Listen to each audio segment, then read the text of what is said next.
Hello दोस्तों। चलिए देखते हैं, आज हम लोग देखेंगे बौद्ध धर्म। आशा करता हूँ आप लोग ठीक होंगे। चलिए देखते हैं, आज का टॉपिक है बौद्ध धर्म।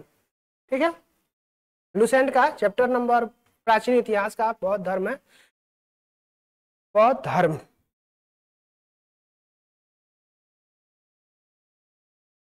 ठीक है। ये चैप्टर अपने में बहुत ही महत्व रखता है, क्योंकि हर एक एग्जाम में एक क्वेश्चन इससे रहता ही रहता है। ठीक है, आप लोग ध्यान से इसको देखिएगा। ठीक है, बौद्ध धर्म, साथ साथ आप बुक भी निकाल लीजिएगा, ताकि हम डिस्प्ले भी देखते रहिए और अपना बुक भी देखते रहिए साथ साथ। ठीक है, अब बौद्ध धर्म के संस्थापक कौन थे? गौतम बुद्ध। यानी बौद्ध धर्म के संस्थापक कौन थे? गौतम बुद्ध थे। गौतम बुद्ध थे। इन्होंने एशिया का ज्योतिषपुंज कहा जाता है। यानी गौतम बुद्ध को क्या कहा जाता है? एशिया का ज्योतिषपुंज। ठीक है, light of Asia, light of Asia. Gautam Buddha का जन्म 563 ईसा पूर्व में कपिल वस्तु के लुम्बिनी नामक स्थान पर हुआ था। यानी गौतम बुद्ध का जन्म कब हुआ था? 563 ईसा पूर्व में कपिल वस्तु के लुम्बिनी, कहा लुम्बिनी नामक स्थान पर हुआ था। इनका पिता सुदोधन शाक्य गण के मुखिया थे। यानी गौतम बुद्ध के पिता सुदोधन शाक्य गण के क्या थे? मुखिया थे। गौतम बुद्ध की माता माया देवी की मृत्यु इनके जन्म के 7वें दिन हो गया था। यानी गौतम बुद्ध के माता का मृत्यु जो हो गया था, मृत्यु के 7वें दिन ही हो गया था। ठीक है, हो गई थी। इनका लालन पालन उनकी सौतेली माँ प्रजापति, इनकी सौतेली माँ कौन थी? प्रजापति ने, गौतमी ने किया था। ठीक है, अब बुद्ध के जीवन से संबंधित बौद्ध धर्म के प्रतीक, घटना और प्रतीक। जन्म जो है कमल एवं साढ़, यानी घटना जो होता है जन्म का क्या प्रतीक है? कमल एवं साढ़। गृह त्याग का क्या था? घोड़ा। गृह त्याग का घोड़ा। ज्ञान, ज्ञान का क्या है? पीपल यानी बोधि वृक्ष। ज्ञान कहाँ प्राप्त हुआ था? पीपल वृक्ष, पीपल के वृक्ष, बोधि वृक्ष। प्रथम उपदेश कहाँ दिए थे? चक्र। प्रथम उपदेश का है? चक्र। निर्माण, पद चिन्ह। निर्माण का मतलब क्या है? पद चिन्ह। मृत्यु, स्तूप मिलेगा। मृत्यु का क्या मिलेगा? स्तूप। ठीक है, आगे देखते हैं हम। अब इनके बचपन का नाम क्या था? सिद्धार्थ। यानी गौतम बुद्ध के बचपन का नाम क्या था? सिद्धार्थ था। गौतम बुद्ध का विवाह 16 वर्ष की अवस्था में यशोधरा यशोधरा के साथ हुआ था। यानी गौतम बुद्ध की पत्नी का नाम क्या है? यशोधरा। गौतम बुद्ध की पत्नी का नाम क्या है? यशोधरा। कितने वर्ष की उम्र में शादी हो गया था? 16 वर्ष की। इनके पुत्र का नाम क्या था? राहुल। यानी गौतम बुद्ध के पुत्र का नाम क्या था? राहुल था। सिद्धार्थ जब कपिल वस्तु की सैर पर निकले तो उन्हें निम्न 4 दृश्यों को देखा। कौन कौन? बूढ़ा व्यक्ति। कौन है बूढ़ा व्यक्ति? एक बीमार व्यक्ति, एक बीमार व्यक्ति। 100 यानी लाश, कोई मर गया हो। एक है सन्यासी। कितने को देखा? 4 आदमी। क्या ना, बूढ़ा व्यक्ति, एक बीमार व्यक्ति, 100 और एक सन्यासी को, 4 व्यक्तियों को देखा। सांसारिक समस्याओं से व्यथित होकर सिद्धार्थ ने 19 वर्ष की अवस्था में गृह त्याग दिया। यानी सांसारिक समस्याओं से व्यथित होकर सिद्धार्थ ने क्या कर दिया? 29 वर्ष की अवस्था में गृह त्याग दिया, जिसे बौद्ध धर्म में महानिष्क्रमण कहा गया है। जिसे बौद्ध धर्म में कहा गया? महानिष्क्रमण कहा गया है। अब गृह त्याग करने के बाद सिद्धार्थ बुद्ध ने वैशाली के अलार कलाम से सांख्य दर्शन की शिक्षा ग्रहण की। यानी गृह त्याग करने के बाद सिद्धार्थ बुद्ध ने वैशाली के अलार कलाम से सांख्य दर्शन की शिक्षा क्या की? अलार कलाम से शिक्षा ग्रहण की। अलार कलाम सिद्धार्थ के प्रथम गुरु हुए। अलार कलाम क्या हुआ? सिद्धार्थ के प्रथम गुरु हुए, जिसने उन्होंने शून्य का ज्ञान प्राप्त हुआ। यानी अलार कलाम से इसको शून्य का ज्ञान प्राप्त हुआ है? बुद्ध को, गौतम बुद्ध को शून्य का ज्ञान प्राप्त हुआ। ठीक है, अब है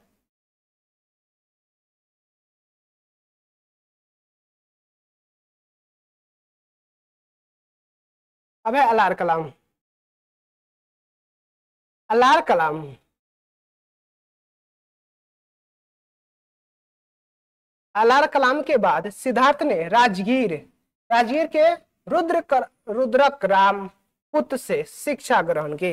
यानी अलार कलाम के बाद सिद्धार्थ ने किसे, राजगीर के रुद्रक राम पुत्र से क्या थी, शिक्षा ग्रहण की, जिससे उन्होंने योग का ज्ञान प्राप्त हुआ। यानी सबसे पहले तो अलार कलाम से, उसके बाद किसे, रुद्रक राम पुत्र से शिक्षा ग्रहण की जो योग का ज्ञान था। उरुवेला में सिद्धार्थ को कौंडिन्य, वप्पा, भादिया, महानामा एवं असागी नामक 5 साधक मिले। यानी उरुवेला में सिद्धार्थ को कौंडिन्य, बप्पा, भादिया, महानामा एवं असगी नामक 5 साधक मिले। यानी गौतम बुद्ध का नाम, बचपन का नाम क्या था, सिद्धार्थ। ठीक है, यानी गौतम बुद्ध यानी जब एथी बन गए, माने संत बने, तब जाकर उनका नाम गौतम पड़ा, तो उससे पहले इनका नाम क्या था, सिद्धार्थ। अब बिना अन्न जल ग्रहण किए 6 वर्ष की कठिन तपस्या के बाद 35 वर्ष की आयु में बैसाख की पूर्णिमा की रात निर्जना फल्गु नदी के किनारे पीपल वृक्ष के नीचे सिद्धार्थ को ज्ञान प्राप्त हुआ। यानी बिना अन्न जल ग्रहण किए, मतलब ही ना कि बिना खाए हुए, मतलब ये होता है कि फल खाए हुए, ठीक है, फल पत्ती होती कुछ भांग जैसे होता है, लौंग खा के जी लेता है लोग। 6 वर्ष की कठिन तपस्या के बाद 35 वर्ष की आयु में बैसाख पूर्णिमा की रात निरंजना फल्गु नदी के किनारे पीपल वृक्ष के नीचे सिद्धार्थ को ज्ञान प्राप्त हुआ। ज्ञान प्राप्ति के बाद सिद्धार्थ बुद्ध के नाम से जाने गए। ज्ञान प्राप्ति के बाद सिद्धार्थ बुद्ध के नाम से जाने गए। वह स्थान बोधगया कहलाया। वह स्थान क्या कहलाया, बोधगया कहलाया। अब बुद्ध ने अपना प्रथम उपदेश सारनाथ में दिया। यानी गौतम बुद्ध ने अपना पहला उपदेश कहाँ दिया था, सारनाथ में। ठीक है, अब ऋषिपट्टनम में दिया। सारनाथ कहाँ है, ऋषिपट्टनम में दिया, जिसे बौद्ध ग्रंथों में धर्म चक्र परिवर्तन कहा गया है। जिसे बौद्ध धर्म में क्या कहा है, धर्म चक्र परिवर्तन कहा गया है। ठीक है,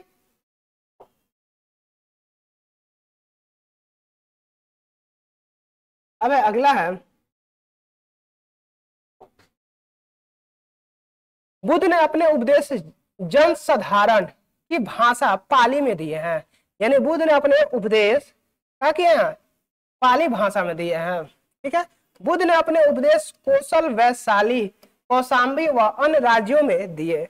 सर्वाधिक उपदेश कौशल देश की राजधानी श्रावस्ती में दिए हैं। यानी बुद्ध ने अपना सर्वाधिक उपदेश कहाँ दिए हैं, कौशल देश की राजधानी श्रावस्ती में। अब गौतम बुद्ध के प्रमुख अनुयायी शासक थे कौन, बिंबिसार, प्रसेनजित और उदयन। यानी गौतम बुद्ध के प्रसिद्ध शासक कौन थे, बिंबिसार, प्रसेनजित और उदयन। ठीक है, उदयन को यानी पटना के संस्थापक, यानी पाटलिपुत्र के संस्थापक राजधानी जो था वही थे। ठीक है, बुद्ध की मृत्यु 80 वर्ष की अवस्था में 483 ईसा पूर्व में कुशीनगर, देवरिया, उत्तर प्रदेश में चुंद द्वारा अर्पित भोजन करने के बाद हो गई। यानी बुद्ध की मृत्यु 80 वर्ष की अवस्था में 483 ईसा पूर्व में कुशीनगर, देवरिया, उत्तर प्रदेश में चुंद द्वारा अर्पित भोजन करने के बाद हो गई, जिससे बौद्ध धर्म में महापरिनिर्माण कहा गया है। जब बौद्ध धर्म में क्या कहा गया, महापरिनिर्माण कहा गया है। अब मल्लों ने अत्यंत सम्मान पूर्वक बुद्ध का अंत्येष्टि संस्कार किया। यानी मल्लों ने अत्यंत सम्मान पूर्वक बुद्ध का क्या किया, अंत्येष्टि संस्कार किया। एक अनुश्रुति के अनुसार मृत्यु के बाद बुद्ध के शरीर के अवशेषों को 8 भागों में बांटकर उन पर 8 स्तूपों का निर्माण करवाया गया। यानी गौतम बुद्ध के अनुश्रुतियों के अनुसार मृत्यु के बाद बुद्ध के शरीर के अवशेषों को क्या कर दिया गया, 8 भागों में विभाजित करके और 8 स्तूपों का निर्माण कराया गया। ठीक है, अब बुद्ध के जन्म एवं मृत्यु के तिथि को चीनी परंपरा के कैंटोन अभिलेख के आधार पर निश्चित किया गया है। यानी बुद्ध के जन्म एवं मृत्यु तिथि को चीनी परंपरा के कैंटोन अभिलेख के आधार पर निश्चित किया गया है।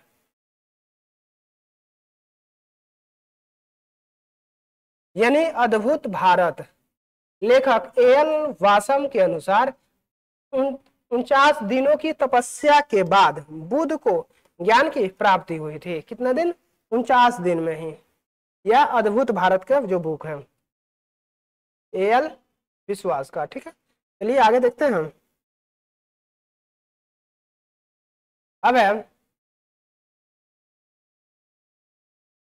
बौद्ध धर्म के बारे में हमें विशद ज्ञान त्रिपिटक, विनय पिटक, सूत्र पिटक और अभिधम पिटक से प्राप्त होता है।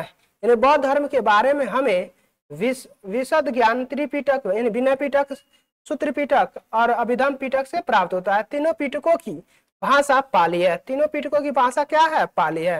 यानी बौद्ध धर्म में विनय पिटक, सूत्र पिटक और अभिधम पिटक से प्राप्त ज्ञान, तीनों पिटकों की भाषा क्या है? पाली है।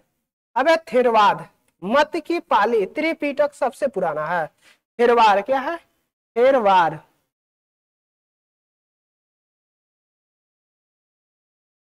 थेरवाद मत की पाली त्रिपिटक सबसे पुराना है। सूत्र पिटक में बुद्ध के धार्मिक सिद्धांतों को संवाद के रूप में संकलित किया गया है। सूत्र पिटक में बुद्ध के धार्मिक सिद्धांतों को संवाद के रूप में संकलित किया गया है। विनय पिटक में संघ के भिक्षु एवं भिक्षुणी के लिए बनाए गए नियमों का संग्रह किया गया है। यानी सूत्र पिटक में बुद्ध के धार्मिक सिद्धांतों के संवाद के रूप में संकलित किया गया है। विनय पिटक में संघ के भिक्षु एवं भिक्षुणी के लिए बनाए गए नियमों का संग्रह किया गया है और इसमें संघ के अनुशासन के तोड़ने पर किए जाने वाले प्रायश्चितों की सूची भी दी गई है। अभिधम पिटक में सूत्र पिटक में वर्णित सिद्धांतों को सुव्यवस्थित अनुशीलन के लिए आवश्यक सूचियों के सारांश तथा प्रश्नोत्तरी का समावेशन किया गया है।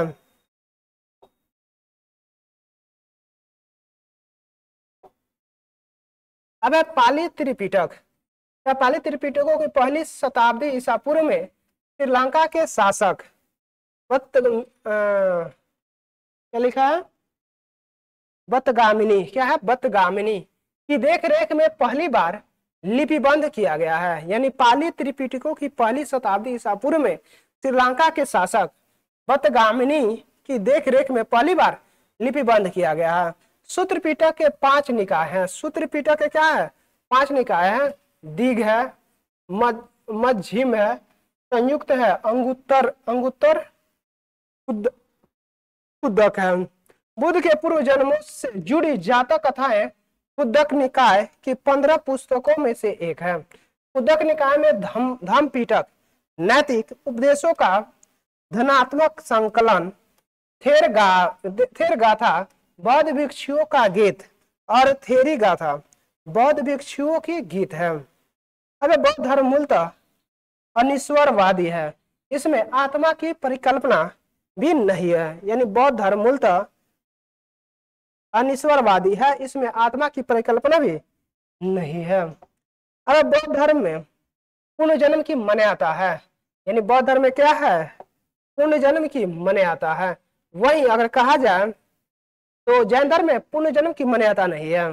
तृष्णा को क्षीण हो जाने की अवस्था को ही बुद्ध ने निर्वाण कहा है।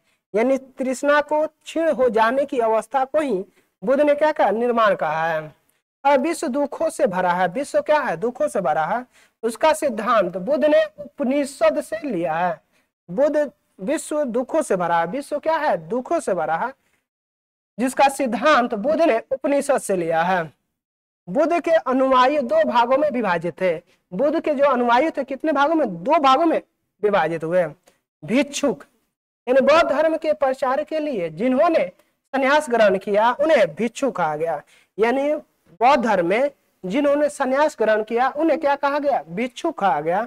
और उपासक गृहस्थ जीवन व्यतीत करते हुए बौद्ध धर्म अपनाने वाले को क्या क्या? उपासक कहा गया है। यानी गृहस्थ जीवन यानी परिवार के साथ रहकर अपना जीवन जी रहे हैं, ठीक है, तो उसे क्या कहा गया? उपासक कहा गया है। ठीक है, अब नोट में देखते हैं हम।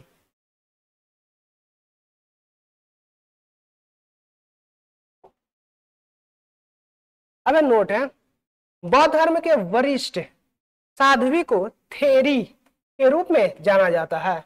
यानी बौद्ध धर्म के वरिष्ठ साध्वी को किस के रूप में जाना जाता है? थेरी के रूप में जाना जाता था। अब है बौद्ध संघ में सम्मिलित होने के लिए न्यूनतम आयु सीमा 15 वर्ष होनी चाहिए। यानी अगर बौद्ध धर्म में आपको रहना है तो आपकी न्यूनतम सीमा कितनी होनी चाहिए? 15 साल होनी चाहिए।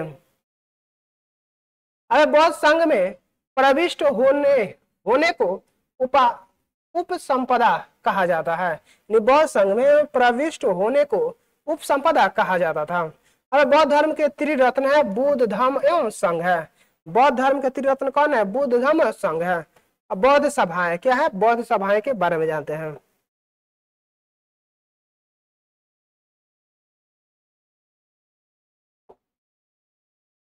बौद्ध सभाएं, सभा, समय, स्थल, अध्यक्ष और शासनकाल। प्रथम बौद्ध संगीति जो कि 483 ईसा पूर्व में राजगिरी में हुआ था, अध्यक्ष थे महाकश्यप और शासनकाल कौन था? अजातशत्रु। द्वितीय बौद्ध संगीति जब हुआ था 383 ईसा पूर्व में, कहाँ था? वैशाली में। अध्यक्ष कौन थे? सभाकामी। अध्यक्ष कौन थे? सभाकामी। शासनकाल था कालाशोका। किसका शासनकाल था? कालाशोका।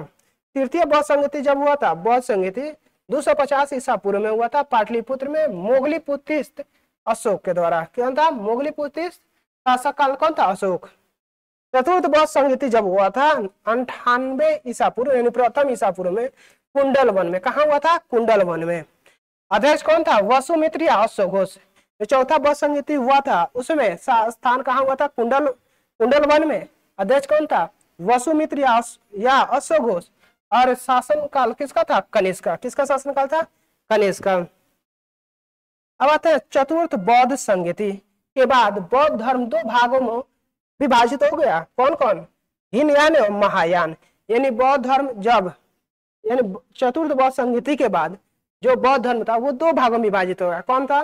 हीनयान और महायान। हीनयान और महायान में विभाजित हो गया। ठीक है, हीनयान एवं महायान के बीच प्रमुख अंतर के बारे में देख लेते हैं। हीनयान और महायान। हीनयान, ठीक है। अब है महायान, यानी बुद्ध की मूल शिक्षा और व्यक्तिगत मुक्ति पर जोर।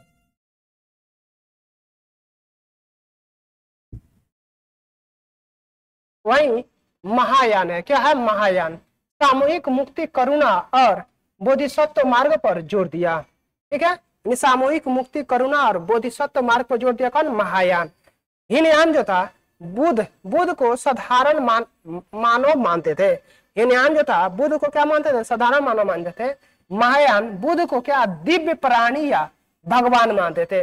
महायान क्या था? बुद्ध को दिव्य प्राणी या भगवान मानते थे। अब हीनयान जो था मूर्ति पूजा में विश्वास नहीं था। हीनयान का तो क्या था? मूर्ति पूजा विश्वास नहीं था। महायान जो था मूर्ति पूजा एवं बोधिसत्वों की पूजा में विश्वास करते थे। हीनयान जो था मूर्ति पूजा में विश्वास नहीं था और महायान जो था मूर्ति पूजा एवं बोधिसत्वों की पूजा में विश्वास था। अब चौथा जो है निर्वाण। निर्वाण प्राप्ति का मार्ग व्यक्तिगत है। निर्वाण प्राप्ति का मार्ग क्या? व्यक्तिगत। और महायान में निर्माण प्राप्ति का मार्ग सामूहिक, यानी सभी प्राणियों की मुक्ति, सभी प्राणियों की मुक्ति से है। अब धार्मिक ग्रंथ पाली भाषा में, धार्मिक ग्रंथ पाली भाषा में और धार्मिक ग्रंथ संस्कृत भाषा में था। धार्मिक ग्रंथ जो क्या पाली भाषा में, वही महायान में धार्मिक ग्रंथ क्या था? संस्कृत भाषा में। छठा जो है दक्षिण पूर्व एशिया, श्रीलंका, थाईलैंड में प्रचलित। वहीं पूर्व एशिया, चीन, जापान और तिब्बत आदि में प्रचलित हुआ महायान का। ठीक है, अब देखते हैं हम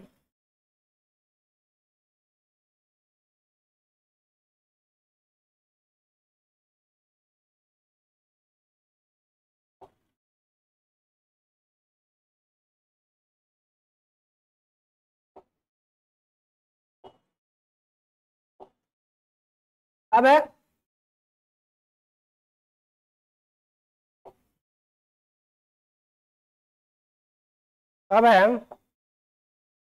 बौद्ध धर्म महायान संप्रदाय का आदर्श बोधिसत्व है।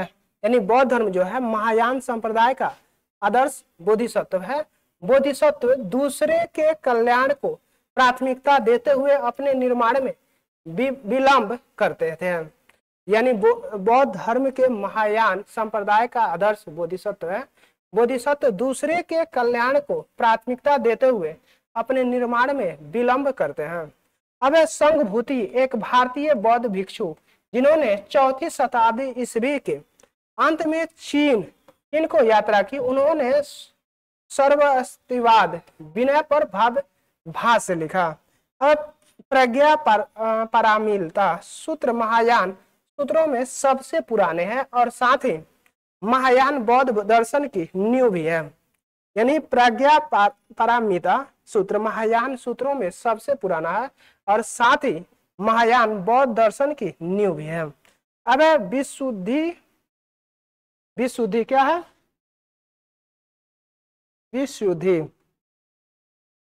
विशुद्धि विशुद्धि गामो थेरवाद बौद्ध धर्म के महाविहार शाखा की शिक्षा का एक विश्वकोश है, जिसे महान बौद्ध टीकाकरण बुद्ध घोष ने 5वीं शताब्दी में श्रीलंका के राजा महानामा के शासन काल के दौरान लिखा। अब ललित विस्तार एक संस्कृत बौद्ध ग्रंथ है। ललित विस्तार एक संस्कृत बौद्ध ग्रंथ है। यह बुद्ध की जीवित होने के साथ साथ मूल रूप से हीनयान संप्रदाय के सर्वास्तिवाद संप्रदाय का ग्रंथ है। अब अशोघोष द्वारा लिखित बुद्ध चरितम संस्कृत में लिखी गई है। यानी अशोघोष द्वारा लिखी गई पुस्तक कौन है? बुद्ध चरितम संस्कृत में लिखी गई पहली बौद्ध पुस्तक है, जिसमें बुद्ध का संपूर्ण जीवन चरित्र है। जिसमें बुद्ध का क्या है? संपूर्ण जीवन चरित्र है। सौंदराजन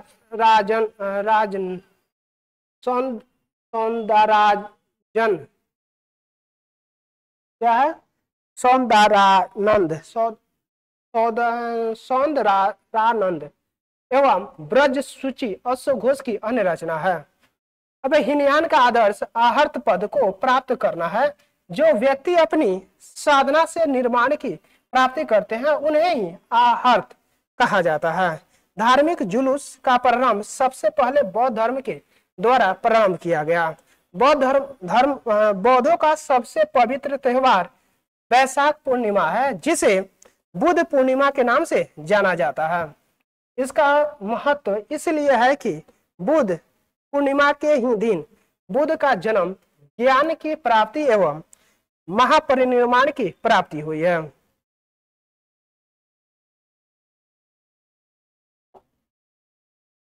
बुद्ध ने सांसारिक दुखों के संबंध में 4 आर्य सत्यों का उपदेश दिया है। यह है जैसे दुख समुदाय, दुख निरोध और दुख निरोधगामिनी प्रतिपादा। ठीक है। इन सांसारिक दुखों से मुक्त हेतु बुद्ध ने अष्टांगिक मार्ग का बात कही है। ये साधन जैसे साम्यक दृष्टि, साम्यक संकल्प, साम्यक वाणी, ठीक है, साम्यक कर्मांत, साम्यक आजीवन, साम्यक व्यायाम, साम्यक स्मृति और साम्यक समाधि है। ठीक है। बुद्ध के अनुसार अष्टांगिक मार्गों के पालन करने के उपरांत मनुष्य की भाव तृष्णा नष्ट हो जाती है। यानी बुद्ध के अनुसार अष्टांगिक मार्गों के पालन करने के उपरांत मनुष्य की भाव तृष्णा नष्ट हो जाती है और उसे निर्वाण प्राप्त हो जाता है। और उसे क्या प्राप्त हो जाता है? निर्माण प्राप्त हो जाता है। निर्माण बौद्ध धर्म का परम लक्ष्य है। निर्माण जो है बौद्ध धर्म का परम लक्ष्य है, जिसका अर्थ है दीपक का बुझ जाना। जिसका अर्थ क्या है? दीपक का बुझ जाना, अर्थात जीवन मरण चक्र से मुक्त हो जाना।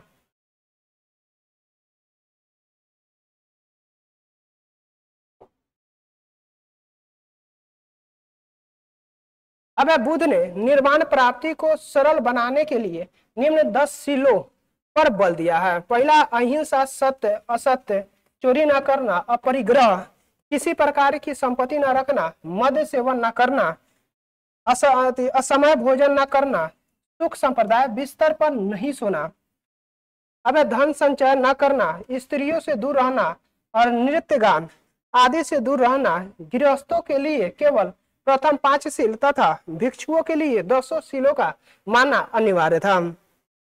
ठीक है, यानी अगर कहा जाए तो धन संचय यानी यह देखिए 10 को जो है यानी निर्माण प्राप्ति की सरल बनाने के लिए निम्न 10 शीलों पर बल दिया गया।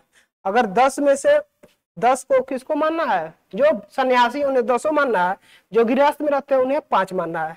जैसे अहिंसा, अहिंसा, सत्य, असत्य, अपरिग्रह, मद सेवन न करना, असमय भोजन न करना, सुखप्रद विस्तार पर नहीं सोना, धन संचय न करना, स्त्रियों से दूर रहना, नृत्य गान आदि से दूर रहना, गृहस्थ के लिए केवल 5 शील तथा भिक्षुओं के लिए 200 शीलों को मानना अनिवार्य किया था। ठीक है,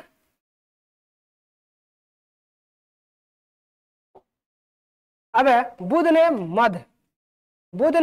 मध्यम वर्ग यानी मध्यम प्रतिपद का उपदेश दिया है। अब अनिश्वरवाद के संबंध में बौद्ध धर्म एवं जैन धर्म समानता है, यानी अनिश्वरवाद के संबंध में बौद्ध धर्म एवं जैन धर्म में समानता है। जातक कथाएं प्रदर्शित करती है, जातक कथाएं क्या करता है, प्रदर्शित करती है कि बोधिसत्व का अवतार मनुष्य रूप में भी हो सकता है। यानी जातक कथाएं प्रदर्शित करती है कि बोधिसत्व का अवतार मनुष्य रूप में भी हो सकता है तथा पशुओं के रूप में भी हो सकता है। बोधिसत्व के रूप में पुनर्जन्मों की दीर्घ श्रृंखला के अंतर्गत बुद्ध ने शाक्य मुनि के रूप में अपना अंतिम जन्म प्राप्त किया, किंतु इसके उपरांत मैत्रेय तथा अन्य अनाम बुद्ध अभी भी अवतरित होने शेष है। अब सर्वाधिक बुद्ध मूर्तियों का निर्माण गंधार शैली में किया गया है, यानी सर्वाधिक बुद्ध मूर्तियों का निर्माण किसमें किया गया है, गंधार शैली में किया गया है। ठीक है, लेकिन बुद्ध की प्रथम मूर्ति संभवतः मथुरा कला में बने थे, यानी बुद्ध की प्रथम मूर्ति कहाँ बने थे, मथुरा कला में बने थे।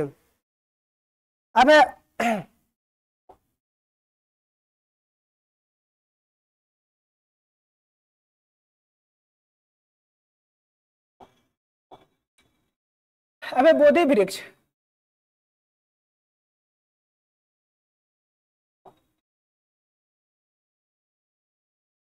बोधि वृक्ष के नीचे सर्वप्रथम जो देवालय बना था उसका निर्माता सम्राट अशोक थे। उस देवालय के चारों ओर जो वेदिका बनी हुई है वह मौर्य काल के बाद लगभग 1000 ईसा पूर्व में बनाई गई थी। अब मंदिर के भीतर बहुत से दीवालों में जो प्रतिमाएं स्थापित है वे पाल राजाओं के शासन काल में 8वीं शताब्दी में बनाई गई। ठीक है, बनाई गई थी, लेकिन वास्तविक महाबोधि मंदिर जिस अवस्था में आज खड़ा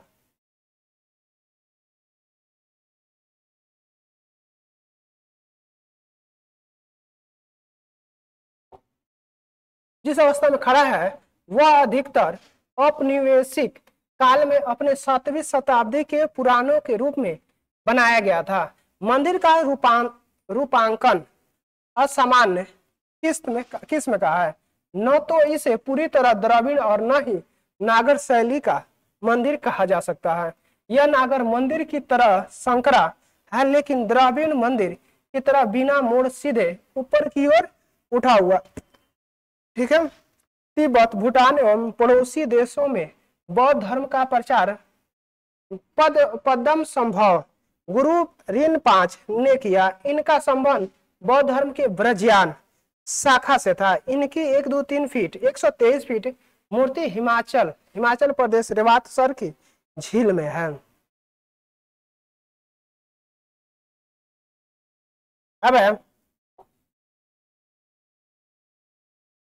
भारत में नोट में है, भारत में उपासना की जाने वाली प्रथम मूर्ति बुद्ध की थी, यानी भारत में उपासना की जाने वाली प्रथम मूर्ति किसकी थी, बुद्ध की। ठीक है, अब स्तूप वैदिक काल से भारत में प्रचलित समाधान टीले थे जिसमें मृतकों के अवशेष और राख को रखा जाता था।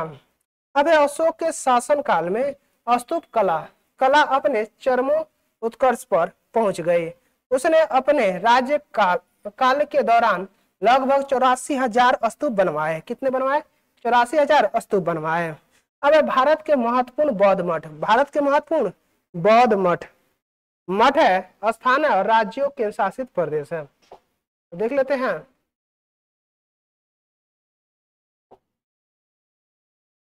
मठ है, स्थान है और राज्य और केंद्र शासित प्रदेश है। टाबो, टाबो मठ जो है कहाँ है? टाबो गांव, स्पीति घाटी, हिमाचल प्रदेश। कहाँ है? स्पीति घाटी, हिमाचल प्रदेश। नामग्याल, नामग्याल मठ कहाँ है? धर्मशाला। नामग्याल मठ कहाँ है? धर्मशाला। कहाँ है? हिमाचल प्रदेश में। कहाँ है? हिमाचल प्रदेश में। हेमिस मठ कहाँ है? लद्दाख में। हेमिस मठ कहाँ है? लद्दाख में। कौन सा है? लद्दाख में। अब थिकसे मठ कहाँ है? लद्दाख में। थिकसे मठ कहाँ है? लद्दाख में। किस राज्य में है? लद्दाख में। सासुर मठ कहाँ है? लाहौल स्पीति। सासुर मठ कहाँ है? लाहौल स्पीति, हिमाचल प्रदेश। कहाँ है? हिमाचल प्रदेश। मिड्रालिंग मठ कहाँ है? देहरादून। मिड्रालिंग मठ कहाँ है? देहरादून, उत्तराखंड में। मिड्रालिंग मठ कहाँ है? देहरादून, उत्तराखंड में। रूमटेक मठ कहाँ है? गंगटोक, सिक्किम में। रूमटेक मठ कहाँ है? गंगटोक, सिक्किम में। तवांग मठ कहाँ है? तवांग। तवांग मठ कहाँ है? तवांग में, जो कि कहाँ है? अरुणाचल प्रदेश में। तवांग मठ कहाँ है? तवांग में, जो कि कहाँ है? अरुणाचल प्रदेश में। नाम ड्रार्लिंग मठ कहाँ है? नाम ड्रार्लिंग मठ मैसूर में है, जो कि कर्नाटक है। बोधिमंडा मठ कहाँ है? बोध गया में है। बोधिमंडा मठ कहाँ है? बोध गया, बिहार में है। कहाँ? बिहार में। चलिए आगे देखते हैं। अब वैदिक परंपरा, वैदिक परंपरा से प्रेरित स्तूपों को बौद्ध द्वारा लोकप्रिय बनाया गया था। यानी वैदिक परंपरा से प्रेरित स्तूपों को बौद्धों द्वारा क्या बनाया था? लोकप्रिय बनाया गया था। अब बुद्ध के मृत्यु के बाद बुद्ध के शरीर के अवशेष 8 भागों में विभाजित कर स्तूपों को नीचे रख दिए गए। यानी 8 भागों में विभाजित करके क्या कर दिया गया? स्तूपों के नीचे रख दिया गया। अब स्तूपों को 5 श्रेणियों में वर्गीकृत किया जा सकता है। यानी स्तूपों को 5 श्रेणियों में वर्गीकृत किया जा सकता है। पहला है अवशेष स्तूप। क्या है? अवशेष स्तूप।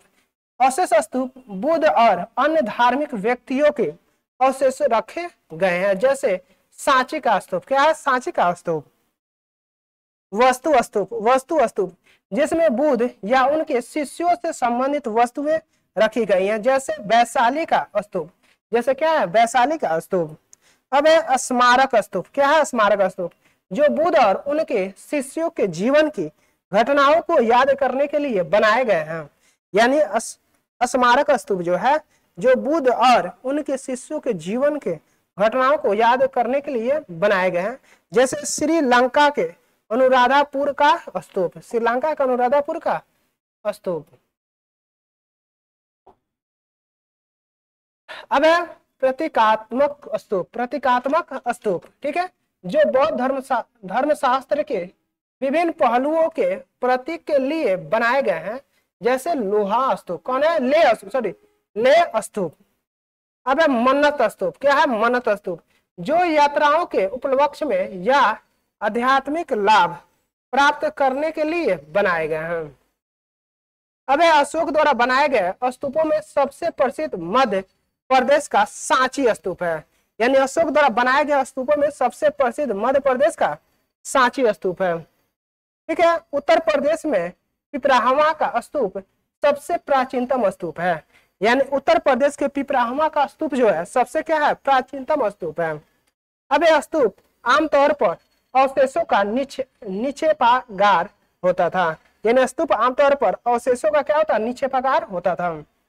बौद्ध परंपरा में स्तूप एक संकल्प अर्पित या स्मारक संरचना होती थी। बौद्ध परंपरा में स्तूप एक संकल्प अर्पित या स्मारक संरचना होती थी। अब भाजा गुफा है। भाजा नोट है, भाजा गुफा है।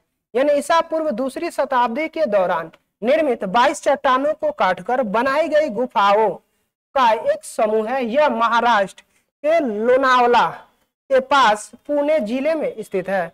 यह हीनयान बौद्ध संप्रदाय से संबंधित है गुफा में कई स्तूप हैं, गुफा में क्या है, कई स्तूप हैं।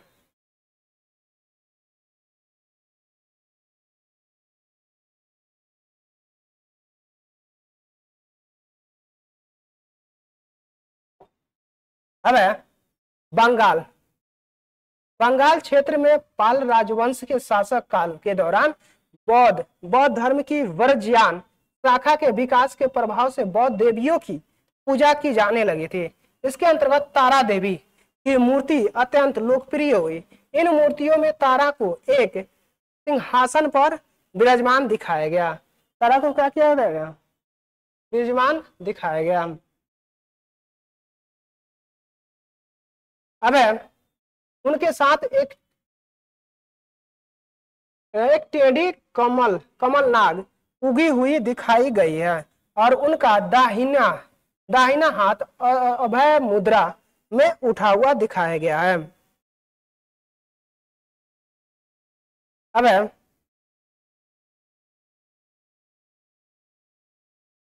बोधिसत्व पानी की पेंटिंग 5वीं शताब्दी के उत्तरार्ध के अजंता मठ की गुफा 1 में देखा जा सकता है।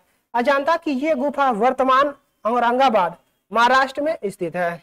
यहाँ की गुफाएं सभी तीनों रूपों वस्तुकला, मूर्तिकला और चित्रकला से संबंधित है। यहाँ बड़े चैतन्य विहार में जिन्हें मूर्तियों और चित्रों से सजाया गया है। ठीक है, यहाँ पे हमारा बौद्ध धर्म समाप्त होता है। Thank you for watching, like share and subscribe. यहाँ पे थोड़ा सा लैंग्वेज टाइप का है तो वहां पे तो पढ़ना ही पड़ता है, डायरेक्ट पढ़ते जाइए, लेकिन अपने किताब में ध्यान से देखते रहिए। ठीक है, चलिए अगला वीडियो जो कि अगला सर्वधर्म जितने धर्म है एक ही वीडियो में देखेंगे, जो कि अगला वीडियो में। Thank you for watching, like share and subscribe.